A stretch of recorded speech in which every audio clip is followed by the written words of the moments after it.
if I have a sprained ankle, I won't leave the house, so that's pretty nice. So yeah, thank you, Wanda. My name is Justin Santo Pietro, is how you say my last name. I'm born and raised in Montgomery County, which has been part of the 9th District my whole life. So this is my home. I was really fortunate to grow up in a great community in Blacksburg.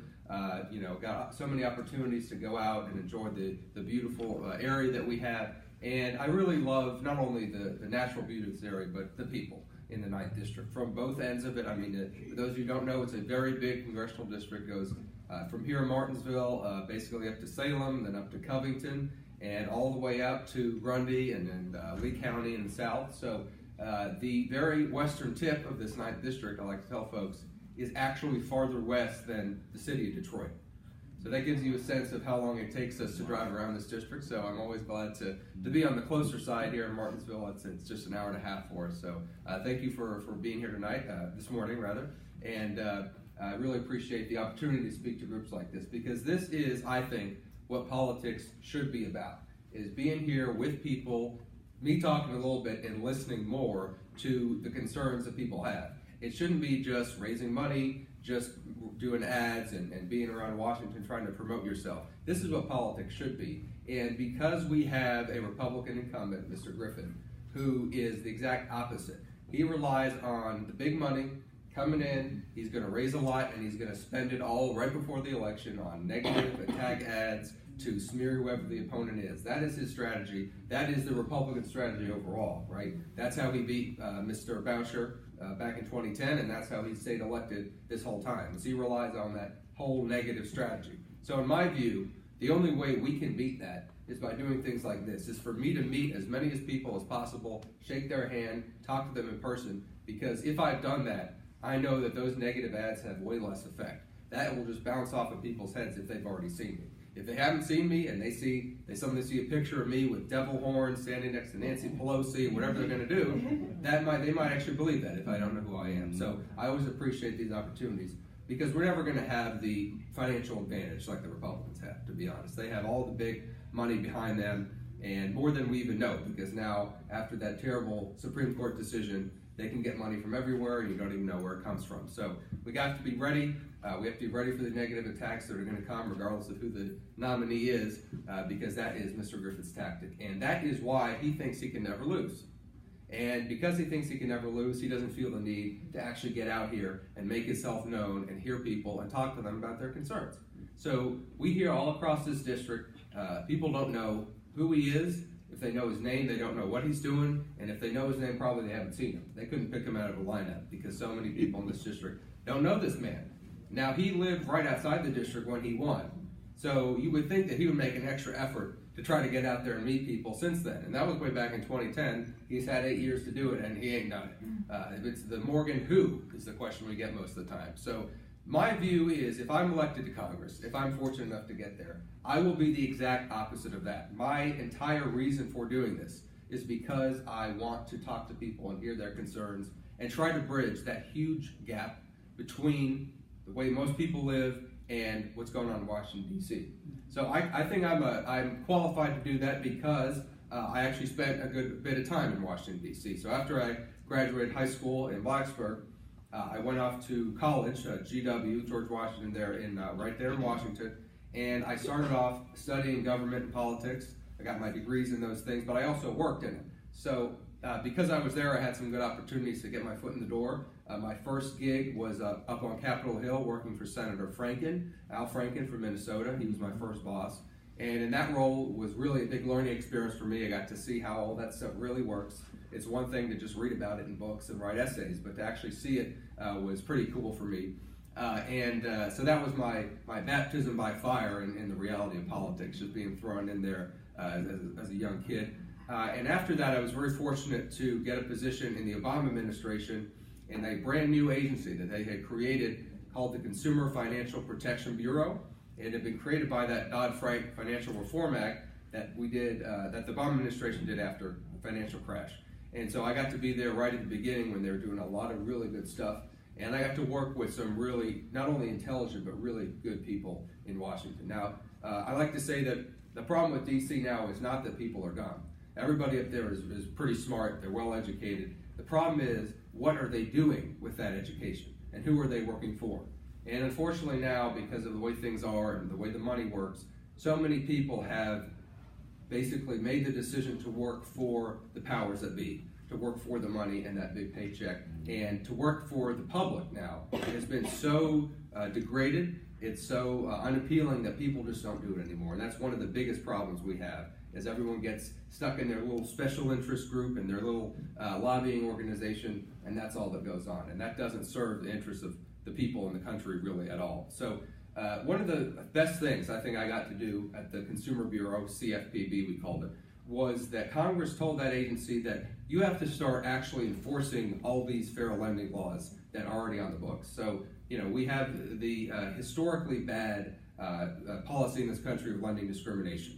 Not only was it legal for a long period of time, but starting in the 1930s, the policy of lending discrimination was actually the federal policy, that the federal government, its agencies, and the banks deliberately did not make loans to certain communities and to certain parts of cities. That was a deliberate policy, and then for years afterward, it was sort of done under the rug.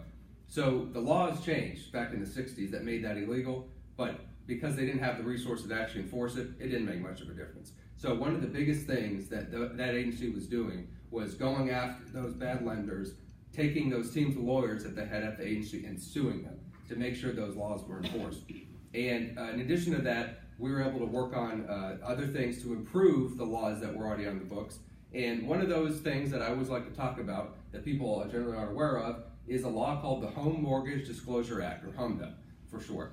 And what HMDA does is it basically requires most banks, credit unions, financial companies that make home mortgage loans, they have to record the gender, age, race, and other characteristics of the person who's borrowing the money, and they have to record the interest rate of the loan, the term, and the structure of the loan. And they record that, and then once a year they report it to the federal government. And then the federal government makes it public. So that way, private sector attorneys can look at this data, they can find the lending discrimination that's going on.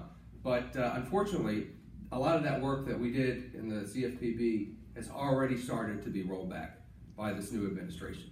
Basically, as soon as they got there, their priority was to roll a lot of this stuff back. And we even have legislation now that's passed the Senate, unfortunately, that would do that. That would say, this is such a big burden to banks, it's costing them so much that we just have to repeal it, right? That's their line. And I can tell you from having worked in the sector that that's really not the case. It's really not that complicated to record this stuff. They just don't want to have to do it, and they don't like the idea of having to do it. And that's why they have all their lobbyists and all their campaign contributions going to make that happen. And unfortunately, they do make that happen. So when people say Washington, D.C. doesn't work, that's not really true. It does work for the people who have the power there. Right. It just doesn't work for us. And I saw that every day while I was up there, and that was one of the most frustrating things of the time I spent there. So after a couple years, I sort of got a little worn out, and I said, I'm going to take a break. I'm going to come back home and just take a break from all that stuff, thinking that I would come back and maybe try to work in the Hillary Clinton administration. Well, that didn't turn out as most of us expected. So I thought to myself, midterm years that we're coming up on now, usually bad for whoever the president's party is, right? It was really bad for President Obama, unfortunately, in 2010, and it'll be really bad for Trump this year. Now, a district like the 9th District is a hard district. It is not an easy swing district that the Democratic Party at the national level is going to pour a lot of money into because they don't think it's winnable. So if we are going to win it, and I think we are, it's going to take a year like this where we have this momentum on our side, where we have this blue wave coming. But we need to do even more than that. We need to make people aware of who Morgan Griffith is, regardless of whether he's Republican. People that are Republicans, we can convince them that he ain't doing the job. Because I don't care where you are, left, right, conservative, libertarian, people want to see their congressman. And they want to be able to look them in the face and tell them what their problems are and yell and scream at them if they want to. And that's part of the job. Unfortunately for Mr. Griffith, he seems to think that he doesn't need to have people come and yell at his face. He says, I don't want to do events like that because people are going to yell at me.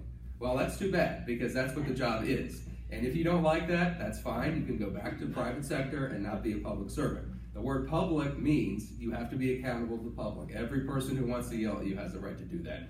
And his predecessor, Mr. Boucher, there's videos up online of him standing at a podium like this, and people would come up and yell at him about abortion and gay marriage and guns and all these things.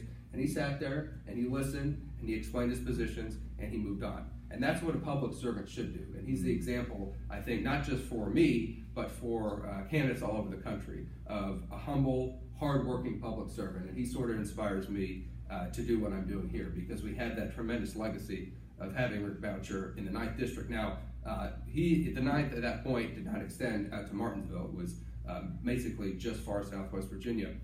So he wasn't much in this area, but that's why I like to talk about him, because he does inspire me. So we have so much work to do. The barriers to making progress are huge. There's so much money with lobbying and campaign contributions, and they will use every cent, believe me, to stop anything good from happening, whether that's raising the minimum wage, whether it's Medicare for all, whether it's building public infrastructure. They're going to make sure that it doesn't happen unless they get their foot in the door. So that's why I think it's going to take a new generation of young people who have the energy and the passion and the new ideas to bring this stuff forward, because even the best people who've been in that system a while, you get to be part of the system, and you get those ideas from all around all those lobbyists, and it starts to seep in your head. And I saw it, and I'm going to try my best to avoid that if I can, if I'm lucky enough to be elected. So I just want to end with the words that you probably know that are incredibly inspiring for me, that Dr. King left us with. He passed away 50 years ago last week. There was some incredible pieces of media that were made in that past week, and he's always been inspirational to me, but every time I get to learn more about him, I'm even more amazed. His work, he identified 3 evils in our country that he said were poisoning America's soul. And unfortunately, I think that those evils are just as present now as they were back in 1965, and those are the evils of poverty, racism, and militarism. And the last one, we're seeing just last night that we decided we're going to start a new war in the Middle East. Like, we don't have enough.